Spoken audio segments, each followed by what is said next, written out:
You have some new information about what the president will say tonight.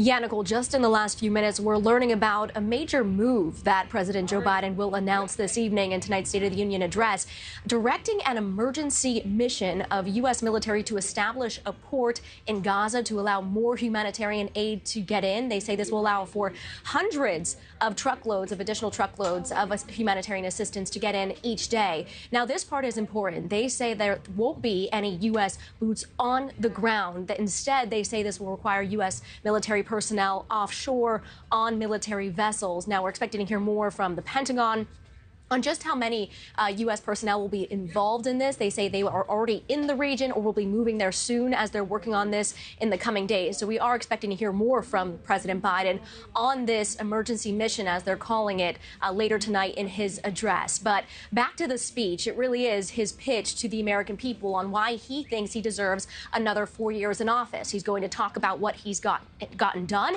and what he has yet to do. But as you said, it comes with the question of just how he is going to say it. A lot of people will be watching on how he delivers this address tonight, as well as this is his biggest stage, his biggest audience ahead of the 2024 re-election he's running. He's also looking to bring in some of Nikki Haley's supporters, as she just dropped out of the race yesterday, so trying to bring the country together in this address. This is his third State of the Union in the White House, saying that it will be very important moving forward and will meet the moment as he talks about the issues. We were mentioning Israel and Gaza set to be a topic.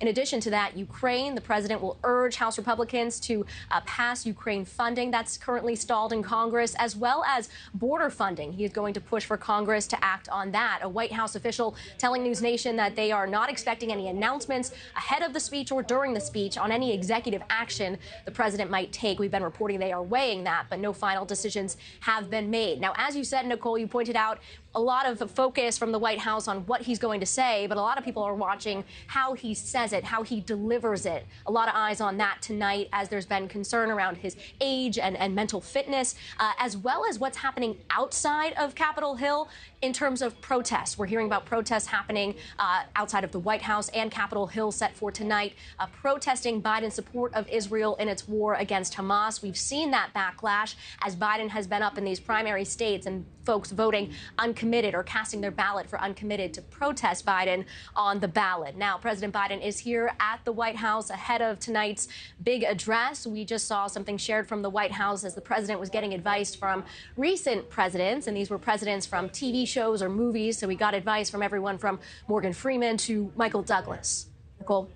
Thanks for watching, everybody. Go to joinnn.com to find NewsNation on your television provider. Also, don't forget to click that red subscribe button below to get more of NewsNation's fact-driven, unbiased coverage.